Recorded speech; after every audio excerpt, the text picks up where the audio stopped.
Yo, yo, yo, it's the Cowboy and Project Baby podcast with your boy Rob the Car Guy, 2 wheels in the front, 2 wheels in the back, and my main man, Wholesale Greg. Yeah! What's up, brother? How was your weekend? All right, dude. We made it back another week. We survived. But, you know, there's always a few bumps in the road, isn't there? Oh, my God. It's a never-ending cycle of headache. You know, I always say, man, so many good things have been happening lately. But man, there's so many bad things. Yeah. Trying to make things right for everybody, trying to teach the people, trying to host a seminar, dealing with the auctions. It's been a shit show. Yeah, there's so many, you know, you guys see the movie production, right? But behind the scenes, well, and we show you a lot of like the real stuff, but man, there's so much stuff that goes in the day to day.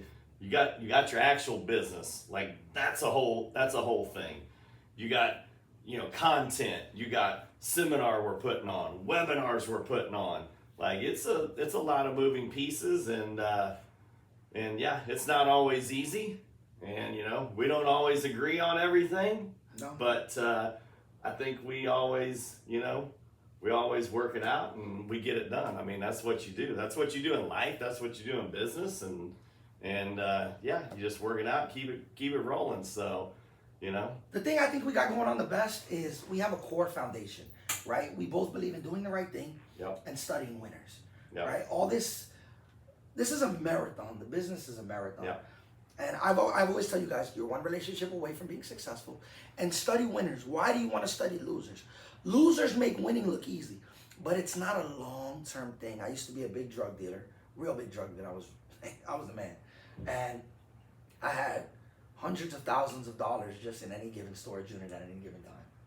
I used to rent boats and take my kids out every weekend. We lived the life of a movie star. And I lost everything in one night because I was doing everything the wrong way. Mm-hmm. And I tell people all the time, study winners. And there's a lot of guys out there that are going to give you bad data and bad information. You know, throw your hands in the air. Fuck the customer. There's an as is. It protects dealers. It doesn't. It doesn't protect you at all. That's one of the biggest myths in the auto industry. And I got a situation I'd like your input on. So I sold a family a car that lives in California. Mm-hmm. They bought it off my TikTok. They've never touched it. They never drove it. Of course, I sent them the as is. They signed the paperwork and everything of that. AC goes out. Mm. AC goes out. I make $1,000 on the car. Right? I do a favor. I make $1,000. It's a 2018 Corolla. What are the chances the AC goes out? What would you do? This is a tough one. You know, it's like, first of all, this is why I preach all the time. Okay. First of all, do things the right way. Okay. Buy cars right, recondition right, don't cut corners, take care of the customers.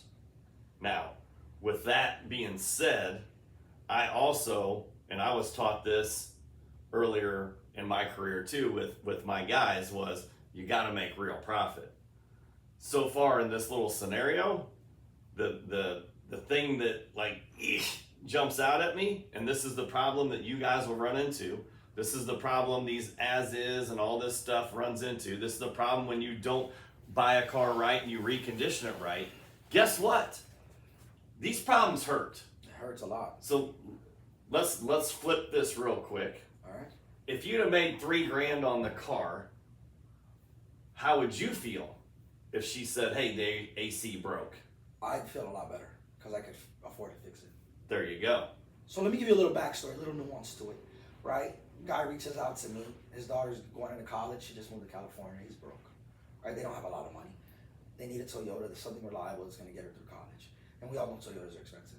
There's no gross profit in Toyota at all. I buy it, green light, Toyota repo, perfect condition, great service, 45 service records on a 2018. I drive it 150 miles. Steven drives it another 50 miles. We do our due diligence. We take it to the mechanic. We get an oil change. We get it serviced, everything inspected. We put it on the truck. The same day it gets there, there's an AC issue. Right? And it kills me because I made $1,000. So he calls me. Daughter has no resources in California. Nobody at all. So I call the mechanics. You know how much labor rate is in California in independent? $240 independent. Yeah, that's crazy. The Toyota dealership won $400 an hour. Yeah. So I'm like, oh my God, you know, I don't know what to do at this point. I'm gonna fix the AC. Like, that's just, Yeah. my reputation's on the line. And I got to understand, I'm building a brand, right? Rob the Car Guy, Orlando Trucks, Recon University, Wholesale Greg. We're a brand. And what we say matters. Yeah. I guarantee that one can have no issues. Yeah. So now it's my responsibility Yeah. to fix the issue. Problem is, I didn't make any money on the car. There's the key. And here's the thing. This is why I said, like, one of my very first videos was why I don't buy Hondas and Toyotas. Because there's really no money in them. There's really no spread. Never. Okay? And we're back to the point of, yes, the right thing to do is you got to fix it. And I can help you. I got some resources in California. Oh, nice. Los Angeles? Yep. Oh, Yep. I was actually just out there, last month. I got some family out there, so I got some connections. That's the other thing, guys. When you collaborate, right? You get in our circle, you get in our community, like the university. Like we've got people all over the country now. So now we have resources and connections, and if there's a problem, we can help each other. But back to this scenario. And this is the problem, and this is why dealers have a bad name and a bad reputation. Yeah. They don't make the right amount of profit, okay? They're not making the right amount of profit across all their cars. So then when something like this happens, it hurts. They can't afford to fix it, okay? I make around $2,000 profit wholesale on cheap, used, buy here, pay here cars, okay? I can afford to fix problems. And that's why my dealer pays me so much for these cars. He's just not buying the car. He's buying the service. He's buying the reputation. He's got confidence that, number one, I'm doing it right. Okay? Like, I'm right 98, 99% of the time. But that 1 or 2%, he couldn't have prevented this from happening. But what he could have prevented from happening was he could have made more money on the car. Okay? If you buy it right, you recondition it right, you profit it right, and this is the hammer formula, and this is what we've been working on with Rob, and this is what I work on with all my students is the projected profit. You got to know the projected profit before we even buy the car. Okay? So you have that room in there. Like, my dealer will call me up. I'm selling, you guys see all the cars that I sell. Every one of you hates on them, right? Time bomb. Okay, if they were all bad, do you think the guy would keep buying cars from you after 20 years? No. You just got to know what you're doing. You got to know which ones to buy, which ones have the problems, which ones don't. That's a whole nother story. But here's the thing. I've sold them cars. I go 70-point inspection, 115-point inspection. I drive them. My mechanic drives them. Then we do a final QC. Before they go on that truck and get shipped out of town, because that's the other thing. The other issue is you ship that thing all the way across the country. Yeah. That's mistake number 2. Mistake number 1 is you didn't make enough profit. Mistake number 2 is you shipped it across the world. Yeah. If that car's local, done. No problem. You know what I mean? Easy. Okay? That's the other issue. But here's the thing. I'm shipping cars halfway across the country. So I'm checking them, rechecking them, checking them, rechecking them. They get them. They test drive them. They check them again. Put them out for sale. 2-3 days later, hey Greg, this car you sold us, motor blew up. Like, you can see the miles. You checked it, I checked it. Yep, no, it's nobody's fault. Can you help us out? Not a problem. Call LKQ, buy a motor, charge it to my account. You guys, I'll cover the motor, you cover the labor. How's that? Done. You're the best. Appreciate you, guy. And like, it's that easy. And motors nowadays, they're not $500 or $800 anymore. No, I know. You know what I mean? Like, motors are a couple grand, $2,500 sometimes. But guess what? If I'm making $2,000 on a car, I ship 10 cars. You seen the load? There's $20,000 profit. That load that left the other day makes me $20,000. One hiccup, motor, $2,000, done. Don't even care. I'm still $18,000 to the good. And your relationship's still valid. And I've got a relationship with these guys that they're not going anywhere else. There's been other wholesalers that have tried to sell them cars, and they're like, get the fuck out of here. Because my reputation and how I handle things, and they can trust me, and I'm not a headache, and I'm not a pain in the ass. I didn't say, hey, let me call around and check on motors, and I'll get back to you. Okay? Like, this is what other wholesalers have done and why they've got kicked out of there. Like a radio. Radio's bad on the car. They bring him a car. Oh, yeah, I got one, or I'll get one from the salvage yard. I'll bring it and drop it off. 2 days later, don't see or hear from them. Call them up. Hey, I thought you were bringing me a radio. Oh, yeah, man, I forgot. I'll drop it off tomorrow. Another 2 days go by. Well, dude, where's the radio? Like, dude, they sell 100 cars a month. They don't have time for that shit. Yeah. Like with me, it's like, do you want me to send a tow truck? I'll call a tow truck right now. Do you want me to have the parts over there now? I'll call Uber, have Uber go pick up the parts and deliver it to them right that second. That fast. That's the way you do business the right way.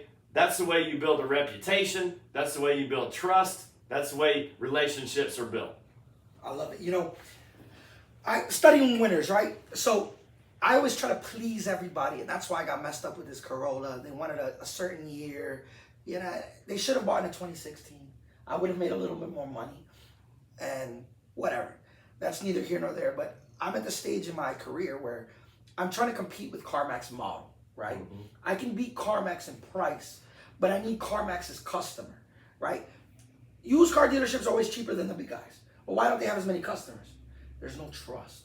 Nobody's doing things the right way. They're getting a lot of bad information. And when we were on the webinar, I don't really believe in the wholesale thing, right? Because I can buy cars where you can buy cars. Why would I buy from a wholesaler? And it's not until now that my business is exploding, I understand the need for proper wholesalers. So me and Steven are selling more cars than we've ever sold. We're making more money than we've ever sold, right? And I buy things that need recon. I got 7 cars in recon right now. All my mechanics are backed up. Everybody's backed up. So I'm waiting. I just picked up a car from recon. I had it in there for 3 months. 3 months. What happens? Depreciation and everything like that. So I'm at the auction yesterday, and I need to buy frontline ready. So I'm not in the repo lane. I'm not in the new car trading lane. I'm in the wholesale lane. Wholesale should be retail ready. That's the program. So I need trucks. I need trucks more than anything in the world. I go to the repo, the wholesale lane, and I see a truck, and I absolutely love the truck. Checks out on Carfax, checks out on the Hammer formula. But there's a big arbitration sticker on the window. And I'm like, yo, what are you doing here? What are we doing here? Like instantly, I don't even turn it on. So if you guys don't know what arbitration is, if the vehicle's messed up, $800 over in repair costs, you give it back, they give you all your money back. So they gave this wholesaler his car back. And instead of taking the sticker at the very minimum, he left it there. Then he's running a green light. I already know there's an issue. He could have at least hid that from me. Yeah. And maybe I wouldn't have noticed. You know, so there's a big avenue for wholesalers because I don't see CarMax and Drive Time and Carvana doing as much recon as we do. Couple things to unpack here. You guys have seen me shoot videos on how to remove stickers and numbers off the windows. Mm-hmm. You came and taught me them a lot. Yeah. I was leaving stickers on. The way that originally evolved to the way that I got it perfected, that you cannot see anything on the windows, was for this specific reason. I used to wholesale all my cars through the auction. There is nothing worse, and there's 2 parts to this. If it's a no sale and they rerun it, the auction's going to do this. Rip the sticker off, slap a new one on. They're going to do this with the scraper, and they're going to get all this shit all over the car, and they're going to write new numbers on it. Well, guess what? I don't know. Was there a problem with it? Did you want too much money? Whatever the case is, I'm the same way. I see that stuff, and I just walk away. So I want the car to look fresh and brand new, like it just got there, never been ran. These are like these little nuances we will show you at the seminar. This is why in person coming to the seminar, like when we go to the auction, you'll see this. Like we'll just be walking by something, I'll be like, stop, everybody come here. And there'll be something that we see, this little nuance or something, we'll show you. We'll be like, hey, look at this. See this? See where that other sticker was there? Even if it didn't have the ARB thing on it, you could see that, okay? Then, when we pull auto check, right, then you can see on the auto check, reported at auto auction. Sometimes it may have been reported at auto auction like 5 times. Now I'm like, okay, this car's been passed around, got a problem, something. Like these are all just these little nuances, these little indicators that can deter you, prevent you from buying a problem, buying a headache, right? Which the number one rule is don't lose money, just like we covered last week on the podcast. If you lose $2,000, and I'll go slow again for you, Mr. GED. If you lose $2,000 on a car, it's really like losing $4,000 because I lose $2,000, I got to make another $2,000 to get even, then I got to do another $2,000 to get $2,000 ahead. If I wouldn't have lost money and I still did those 3 transactions, that would be $6,000 profit. 6 minus 2 is 4. That's why rule number 1 is do not lose money. Well, how do you not lose money? You don't lose money by making these mistakes. Like, how do I know? 300,000 plus cars I've inspected, 14,000 cars that I've bought and reconditioned. I've touched and looked at, well, that's just 300,000 that I've inspected. Yeah. But I've probably walked up and put my hands on 500,000 or more, probably 1 million, because you scratch off 20 cars for every one that you really inspect. Yeah. Doing that, guess what? You see it all. You see everything. And that builds, you buy something and you go back and you're like, was there something there that I missed? And then you see that, and then you start piecing that together, and then you see it again, and then you're like, oh, now I see the trend. Every time I see this, usually equals this, okay? So the second piece of this is, like you said, wholesalers. 25, 30 years ago, there were so many nice cars in the market, wholesalers were looked at as scum because people didn't need wholesalers. You as a retailer could literally, 25 years ago, 30 years ago, go to the auction. Because my dealer that I was buying for, I was out of a Chrysler Dodge Jeep store. They would not keep a car over 50,000 miles. I remember the good day. The most perfect car in the world, have 55,000 miles, wholesale it. So this was the type of inventory that a retailer like you could go to the auction and buy. Yeah. And there was tons of it. Not the case anymore. New car stores are only sending shit to the auction that has problems or needs more reconditioning than they want to jack with. Or it's a little over 150, but even that's a shaky Dude, subject. I've seen a Toyota store retailing a car with 200 and some thousand miles. I've seen them. There's slight cases. And now these new car stores got these pre-auction lots where they'll take the trade-ins. Remember him? Stop, start, steer, or whatever they call it. New car stores now will try to retail them before they even go to the auction. So what's at the auction? Stuff that's got problems, stuff that needs recon. A lot of bullshit. Okay, hence, here's where we are. Opportunity time. Now we're back to what I do in wholesale, okay? Why there's such a demand and why I say there's such an opportunity, and this is the greatest place to start. Because Rob has this image in his head of the old days of wholesale. Yeah. I remember guys, they used to try to make $100 a car. You know what I mean? Like wholesale, because it was just, that's the way it was. Now, it's like a wholesaler actually provides a service if you do it right, if you got a good reputation. Like we have guys that we know, that we work with, that have huge lanes at the auction. And here's the key. Once you get a bad reputation, you're done. Yeah. Because I go to your lane and I buy cars. Once I get a bad one, okay. Twice, I'm probably done. 3 times, I'm definitely done. Never again. Never again. And here's the thing. You operate the same way at the auction, because I used to sell all my cars at the auction when I first started. And I got a guy that, like Rob. Let's say Rob every week. Hey, he's buying cars. He's buying cars, buying cars, buying cars. Rob comes to me and is like, dude, I bought this car and, it had a problem.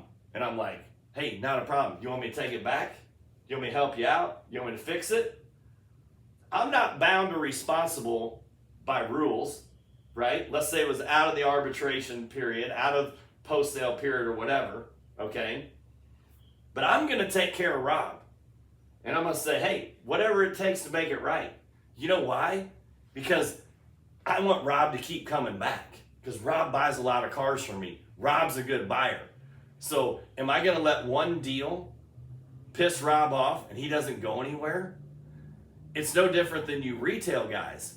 If you're selling junk and you're not reconditioning it and you're selling it as is and the customer has a problem and you're not taking care of them, do you think they're going to come back? Do you think they're going to tell people, hey, go see Rob. He sold me a car as is and then told me to fucking shove it up my ass when it broke down? Ain't going to happen. Bro, I got a good story about that. So there was a particular wholesaler that I absolutely loved.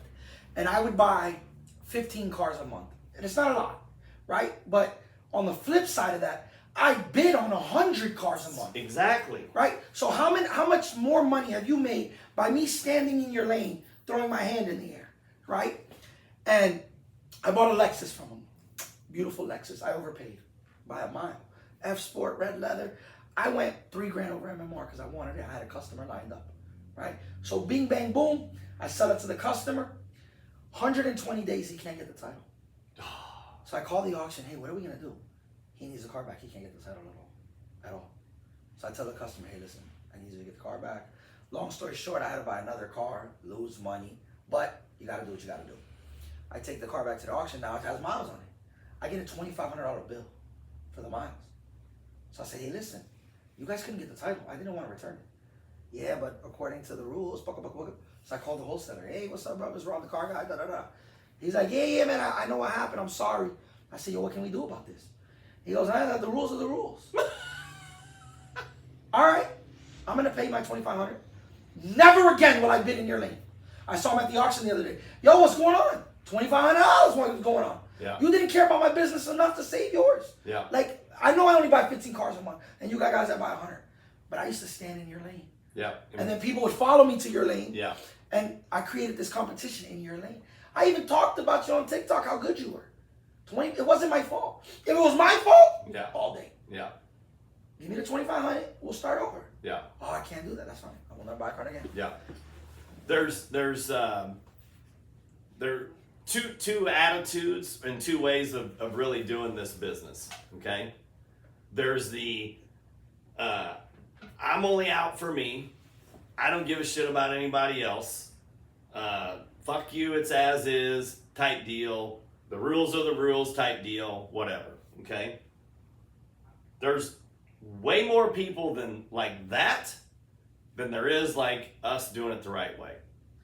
This is why I also say it is so easy for you to stand out nowadays by doing the right thing.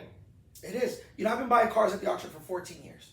And there was a time when in a wholesale lane, everything was green light. All the tires were new. All the tires matched. All the oil was changed. Everything. You didn't even have to detail it. Peel the stickers, list it. When I was at the auction this week, I look at the car. It's 50% clean. Not a big deal. Motor clean. Oil dirty. I don't want this. What the fuck is this? Then you got these red light pieces of shit. What are you doing? There was a time where you had two sale days. You had the cheap day, which was Tuesday nights, right, where all the wholesalers dropped the shit they weren't going to fix, which is understandable. And then you had your retail days. Yeah. But they're not doing that anymore. They've lost the art of caring. Like, they're just throwing anything in the lane, throwing shit at the wall to see what sticks. And I don't get it. So it wasn't until yesterday I didn't see a need for wholesale. Because I need retail cars. There's a huge demand for inventory. Nobody can source inventory. I spent, in the last 3 days, 24 hours searching for trucks. I've bought none. I can't find them. So if a good wholesaler came in, did things, what's your inspection? 180 points?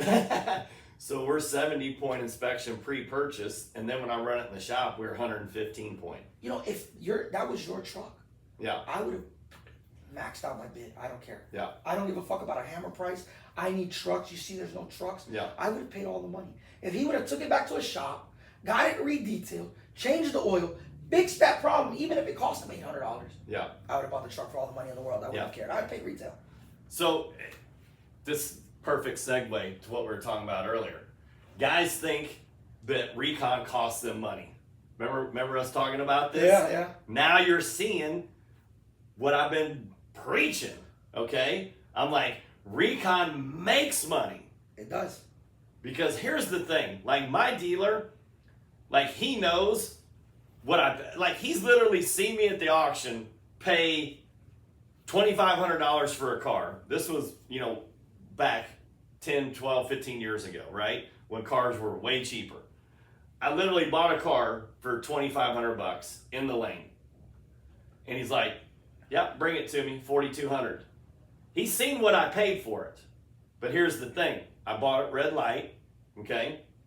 I'm still taking the risk. I'm taking the gamble. He knows that if it's a good car and I get it right, it's coming to him. He's a buyer at $4,200. He don't give a shit if I paid $500 for it. All he cares about is you're bringing it to me ready to go and I don't have to touch it because that number is the number that works for me and my buy here, pay here business model. And on top of that, when you hook up with the right dealer too, they're like, I want you to make money. He wants me to make money because if I make money, I'm happy. If I make money, I'm going to take care of him. It's a two-way street, right? But when we're talking about reconditioning, spending the money to make money, that's exactly it. Okay, these guys pay me a premium because if you're coming to the seminar, you're going to see in depth exactly how we're doing everything. There's so many moving pieces of this. My wholesale and reconditioning, it's a business. I can't do both. He knows that he can't do both. To sell 100 cars a month, they got to buy 80 cars a month because now the repos they get, they're not cycling through as many as they used to because they're just getting worse and worse and worse. You know what's killing the repos for buyer payers is the gig works, the Ubers, the Lyfts. Yes, they got million miles on them. They're putting too many miles. They're Repos have no trashed out. value anymore for buyer payers. So you got to think about this. So now he's got to go try to buy, and remember 25 years ago you could buy nice cars at the auction, and now even the cheaper cars, good luck. There's no more cheaper cars. 1 out of 10 is in decent shape. And then you got 5 buy here, pay here guys, all bidding on the same car, running the price up. No. So here's the thing. I'm the one that buys the cars. I'm the one that deals with the title problems. I'm the one that deals with the bad motor when I get it or the bad transmission. I'm the one that deals with guys delivering me the wrong parts. I'm the one with the paint guy messing it up and I got to paint it twice. I'm the one that has to have things redone over and over and over and over to make them right. They don't have the time, energy, or resources for this. Just like Rob, I need cars to sell, not to recon. Right now I got no recon time. None. Because all his, and here's the problem too. When recon isn't your specialty, when you subcontract stuff out, it's way different than when I send it out. Here's what I always say, guys. When you do things right once again and you build relationships, I pay my detailers retail. I got 2 of the best detailers that I've ever seen in my life. One of them is the best that I've had in 34 years. The other one, he's high level. And when both these guys started detailing for me, as soon as I seen what they did, I immediately raised the price on myself. And they were like, what? And I was like, I need you to do my cars, and I want to pay you, and I want you to do my cars, and I want you to want to do my cars. Vendors are no different, right? If you do it right, you take care of the vendors and you pay them, guess what? Guess what never happens to me? You're never last, you're always first. Exactly. I don't have cars sitting someplace for 2 months or 3 months. 3 months. Waiting for a rear end. Yeah. Doesn't happen. Oh my God, it drives me nuts. And then on top of that, if I ever get in a pinch and I need a favor, guess who gets the favor? Everybody gets shoved to the side. Greg gets shoved to the front. And you know what people don't know? When I bought the car, I bought it for $2,000. MMR was $6,500. MMR is $4,500 3 months later. It's like, I should have just paid more to get it done faster. You know, I don't agree with you on the detail thing. Your guys do an amazing job. What you pay, oh my God, it is. But what I hear a lot of people talk about is tires. I'm a big tire guy. And because I'm retail, let me tell you something about tires, right? You know how many people come to my lot, and it doesn't happen often because I care about the tires. They'll touch the tire, oh, it needs new tires. Can you knock off $1,000? Yo, the tires are gonna cost me $250 for a whole set of 4 installed. And you want me to knock off $1,000? I should have just put tires on it to begin with. But you'll have guys giving you advice. Forget the tires, the customer rather do it themselves. It's very rare you get a customer who knows how to do anything to their car. They have no idea. Most customers go to the dealer first. So if I'm selling them a Toyota Corolla, they're gonna go to Toyota and they're gonna call me. Yo, they want $1,500 for tires. Oh, for real? Then on top of that, they're going to do a courtesy inspection for you, Mr. Customer, at no charge. And then they're going to tell you it needs $4,000 in maintenance. Your air filter's bad. That was $375. You need an oil change right away. You can't take this car like this. You need to flush your washer fluid. That's $500. Look at this battery. Oh my God. Yo, and my wife, she bought a brand new Jeep. Takes in a Jeep, services it, right? Every single time they're trying to say, hey, they suggest this or this. She asked me, she goes, do I need my brake fluid flushed? And I'm like, brake fluid flushed? What are you talking about? Yeah, they're recommending that. I'm like, how many miles your Jeep got on it? It's like 40,000 or something, like a low number. I'm like, I've never flushed or heard of anybody flushing brake fluid in my life. And they want to charge you like $300, $400, $500 to do this. Like, here's the thing, guys. You think what I teach and what I'm showing Rob is in this side of it. Like the retail side of it, he's the master. Financing, master. He I can't even touch that stuff. I know reconditioning. I know buying. I know inspecting. Retail guys don't know this. Okay? They don't know it to the extent that can really profit them. And this is where we're taking Rob. Like, hey, there's so much there that the opportunity, number one, for profit, and number two, for value to the customer. And the thing about that is if I put brand new tires on the car, because this has happened, everything I'm telling you is from experience. It's not something I pulled out of my ass, okay? Literally had a customer take a car to a national tire chain brand. I'm not going to say who it was, but it's happened to all of them, so it doesn't matter. They went in there to get a tire, get some tires put on it. They call me up and they're like, you sold me a lemon. Ah! The courtesy check was like $3,000. And I said, what did they say was wrong with it? Brakes, $800. This, $700. This, $600. Like, and here's the thing, guess what? Because I've had this happen before. One of my good friends took his Rover to Land Rover to get the oil change, and they gave him a courtesy check for $9,000. He brought it, he's like, hey, can you take a look at it? Brought it to me. We fixed everything for $600. So why would you not spend the money on reconditioning? If I can get it done for $600 and they want to charge a customer $9,000, don't you think that adds value to the customer? You do not want your customers going anywhere for anything. Not at all. I bought my mom a brand new Toyota Corolla in 2016. Brand new. To date, it has 40,000 miles on it. My mom doesn't go anywhere. She's an old lady. She's bored. Right? She goes to Toyota every 2.5 months for no reason. She calls me a week ago. Hey, they said I got a bad motor. I need you to trade it in or it's $4,500 to fix. I say, no way. What's wrong with the car? Let me speak to the advisor. So I get on the phone with the advisor. Hey, how you doing, man? I want a dealership over here. Bug. He's like, well, we recommend it. She changed either the timing belt or the timing chain. I said, why? Well, it's due. Says who? Is the car making any noise? She's got 40,000 miles. She don't go nowhere. Yo, you're crazy. Mom, bring me the car. Hey, listen, don't do this to my motherfucking mother. What's wrong with you guys? But you gotta prevent your customers from going there. Because I had an Acura deal fall apart. She took it to Acura. I had to pull up to Acura. Hey, let me see the car. You told her it needs a timing belt or chain, whatever, right? Then I got the GM. Hey, I need to speak to the GM. I'm not leaving here. I'm gonna make a scene. GM comes out. He goes, let's go talk to the service tech. Yeah. We get to the service tech. He's like, bro, I don't want no problems. Here goes my report. Suggested based on miles. But that's not what they tell your customer. Right. Hey, this motor's bad. Yeah. The lady called me. I got it all. She goes, I'm so sorry. I'll never go there again. She took it to another Acura dealership. They're like, this car's great. Yeah. We got a deal. Changed the oil and went on with her day. That's so rare that happens. But here's the thing.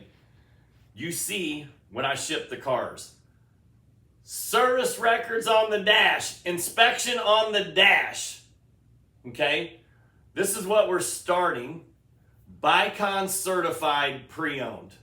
Okay? So if you're in the retail business, right? If you're coming to the seminar, we're going to show you this. If you want to get into the community, the training courses, you want to get Bicon certified, this is what we're doing. Wholesale. We're also getting ready to launch a Bicon certified at the auction, just like what Rob was talking about. We're going to put the trust and the reputation back in the cars. Because here's the thing.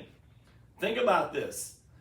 If you got a retail customer that comes in, I got 115 point inspection sitting on the dash, okay, with repair tickets of what we did to the car.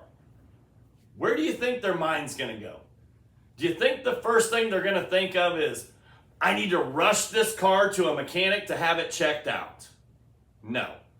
But if they pull up and the car's a little dirty, and smells like shit, and let's say a check engine light came on, which could have been a gas cap, the customer sees check engine light, they think it's a bad engine. You see check engine light and you scan it and it was a gas cap or something. Good luck with that one. Customer shows up and the battery's dead and you got to go jump start the car. You're done! Yeah, no sale. I have a rule. You guys think I'm tripping about tires. I have a rule, and if I said it once, I've said it 1,000 times. If you jump start one of my cars, you put a brand new battery in it. No questions asked. I don't care if the dome light was left on. Oh, we just got to charge it. No. Brand new battery in every single car if you have to jump start it. I like that. That's a good one. You know, there's 5 things. I'm a retail guy. There's 5 things customers look at in a car. Most customers don't know shit about the car. What it sounds like when it turns on. Does the AC work? What color's the oil? Right? And does it leak oil? Now, that one's a little nuancy because a lot of people won't lay on the floor. And then the last one, everybody checks tires. Everybody.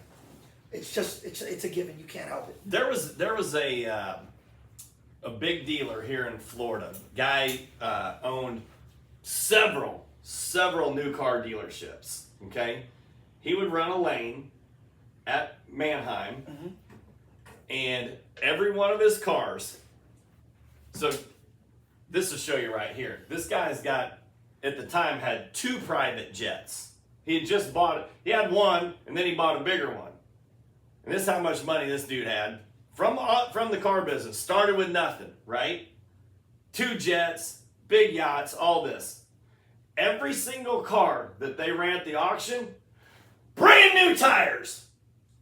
And he had them detailed to the max. What do I say sells cars? The best 2 things you can do to a car. Detail, tires. He would literally sit on the block. He had his guy with him at the auction, and every car that pulled up, he'd have him go around, and the guy would be on the tires, and he would point to him, and he'd be on the block. And the only thing he would say is, brand new tires, brand new tires. And these cars brought rain. Yeah. Wheels and tires always bring money. You know, I want to talk about doing the right thing.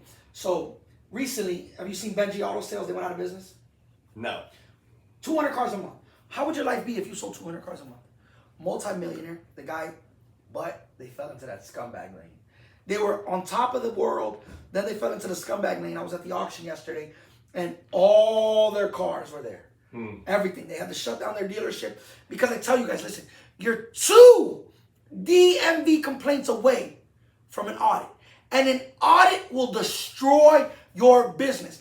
I've never done the battery thing like Greg says, but a customer, if they wake up, if they buy the car today and wake up tomorrow and the battery's dead, they'll go to the DMV and complain that you sold them a lemon. Now, I know there's no lemon on used cars, but the DMV writes it down. They might not do nothing the first time. Then another customer catches a flat tire. They're going to go to the DMV, complain. Oh, then you got the DMV at traffic. Hey, I want to check your books. Now, they're not looking at your car. They don't care about your cars. They want to look at your books. Hey, you charged this customer $400 for a tag. It was $397. Show me the refund. I didn't know. 1. Hey, let me see the purchase sales. Hey, look, you said the sales tax was $900. It was $937. I mean, $900.37. Show me the receipt for the 37 cents in tax that you paid. No, your dealership shut down. Now we're going to fine you $500,000. You have 30 days to clear out your inventory, or we're going to send the police. That's how serious this is. You keep listening to guys that are telling you, hey, fuck that, fuck all that. Yeah, change your name every year. Change the ownership every year, right? Because the fucking police are coming, the feds are coming. You see it all the time on the news. You think rolling back the odometer?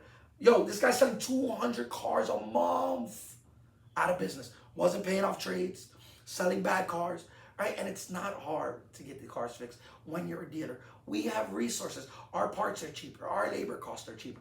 I put tires on a Corolla for $240 installed. Brand new. That doesn't hurt the sale at all. You know, we really got to get people to do the right thing. You guys got to come to the seminar. We got to walk you through the process because it sounds like money being spent, but it's really money being made. How many videos of mine do you see? Tires less than 100 miles. That shit go a long way. When I got a nice truck with Michelin tires, yo, that shows the owner took care of the car. Even if I didn't buy it with Michelins and I put Michelins on a $50,000 truck, sold. It goes a long fucking way, dude. Dude, that's crazy because I got a guy in New York and a student, and literally he had that scenario happen where he sold a lady a car and the battery went dead and she filed a complaint and he had to end up paying like $400 or $600. Now this is like New York, you know what I mean? Yeah. But imagine that, like if you're doing shady stuff, okay? It's compounding. There's a saying that I live by. You'll never go wrong doing the right thing. I live that way in my life. I live that way in my business.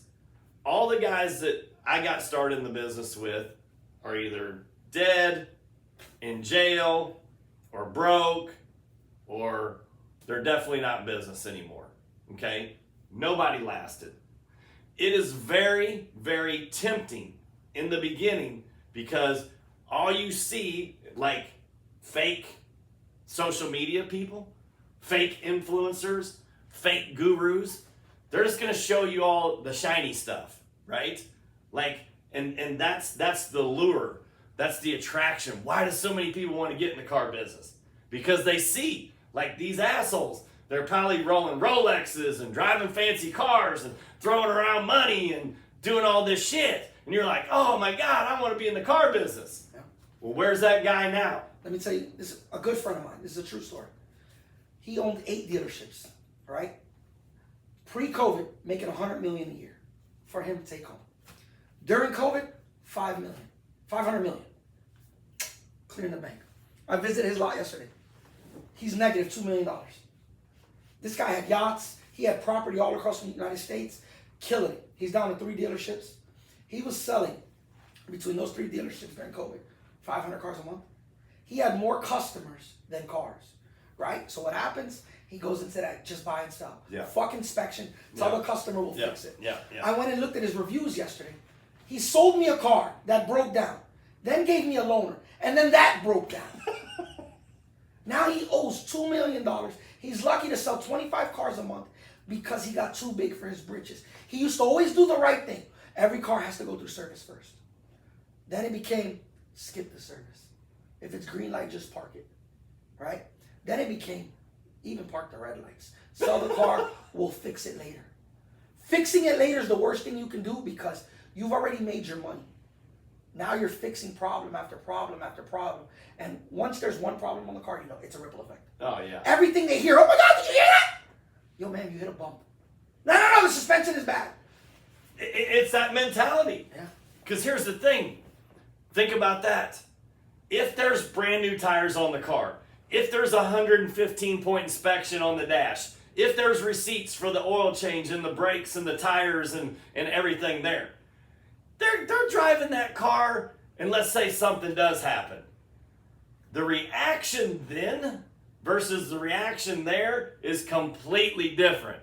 That phone call instead of like, Rob, you're a piece of shit, man. I'm going to sue you. You stole me a lemon. Ah! The conversation is going to be like, Rob, I feel so bad for calling you, but because, you took care of me. I love the car so much. I still can't believe it. Like, I just can't believe all the work you did on it and just gave me such a great car. And I know things have happened, but, this happened. And is there any way you can help me out? I appreciate it. You know what I mean? Yeah, you're right. And then guess what? You did things right. You made enough money on the car that you're going to be like, hey, you know what? It's a used car, and it's not your fault. It's not my fault. That's the way things happen. But you're an awesome customer, and here's what I'm going to do. Absolutely, I can help you with that, and I'm going to take care of that. No problems. And they're going to be like, oh my God, Rob, thank you so much. You're the best. You're the best. You're the best. Now, guess what? Two things that I heard, because I heard this morning. Two things that everybody hates. Hates going to the dentist. Hates buying a car. Like the most excruciating, painful things that people hate doing in their life, right? Once again, we're back to opportunity. Because, dude, I hate the dentist.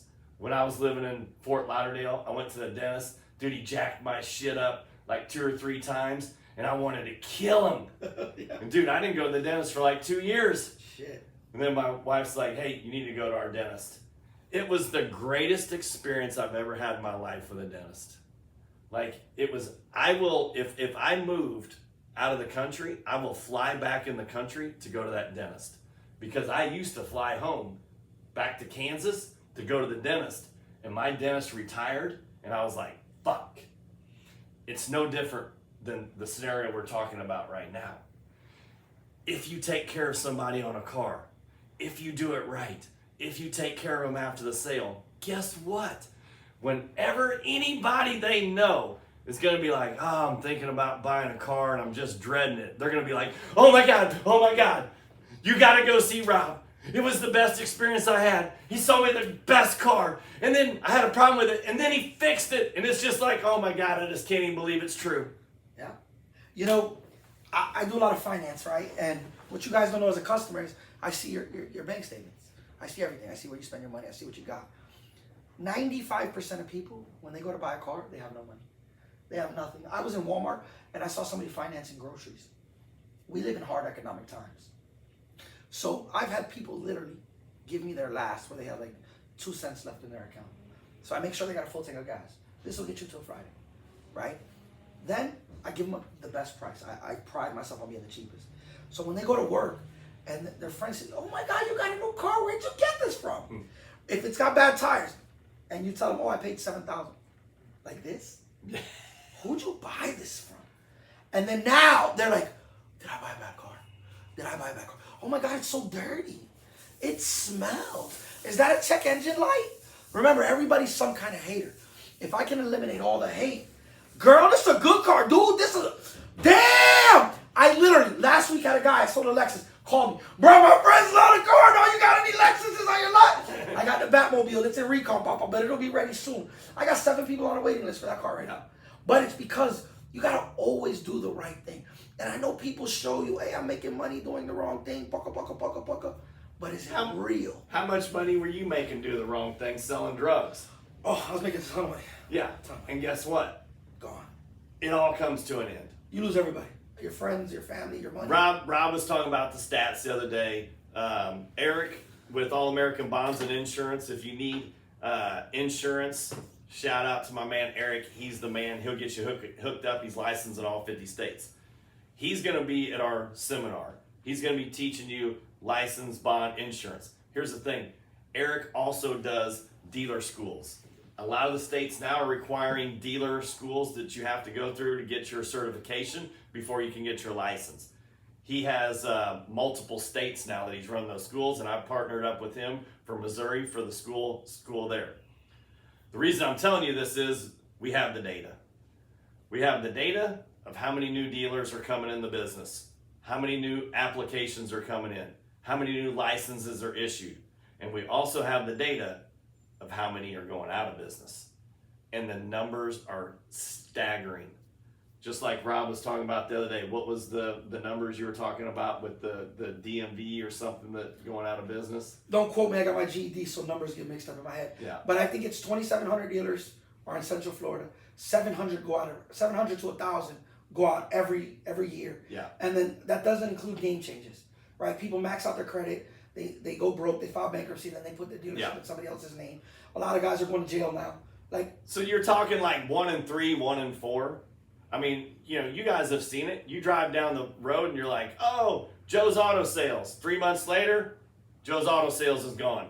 Then it's Bob's Auto Sales. 6 months later, Bob's out of business. And you got to keep thinking, man, is there something like a voodoo curse on that location?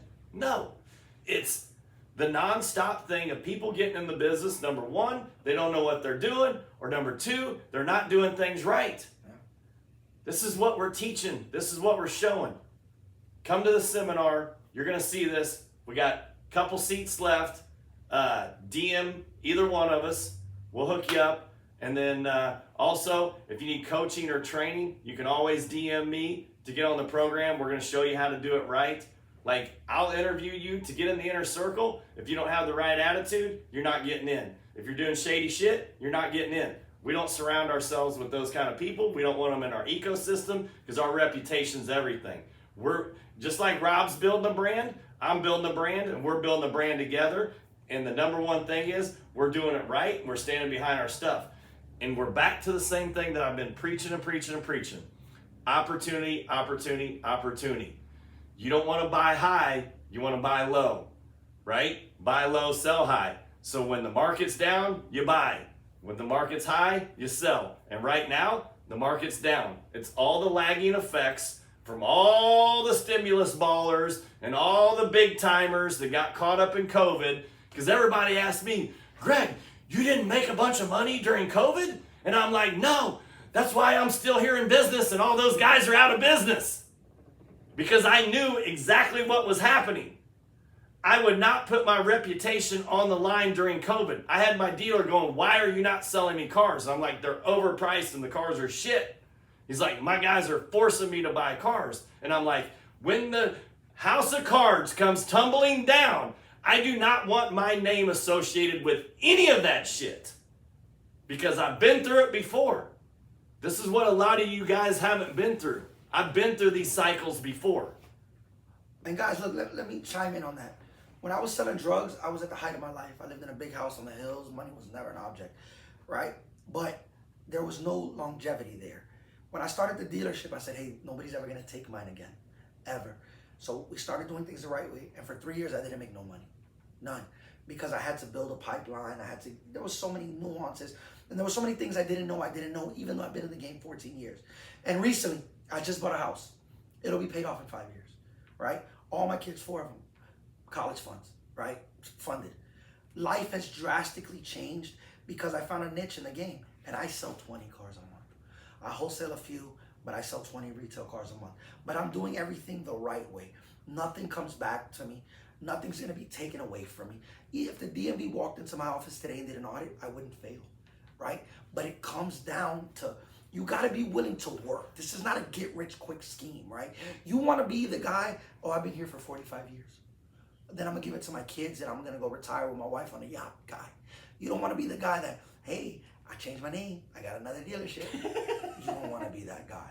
Because you want the customers to come back. I sell more cars on referrals than I do advertising. And advertising is expensive. I'm $5,000 to $10,000 a month in advertising budget. Your best advertising is a happy customer. Always. But guys, this was the Cowboy and Project Baby podcast.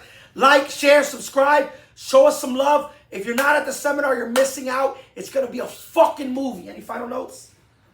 Hey, you never go wrong doing the right thing. Reputation is everything in this game.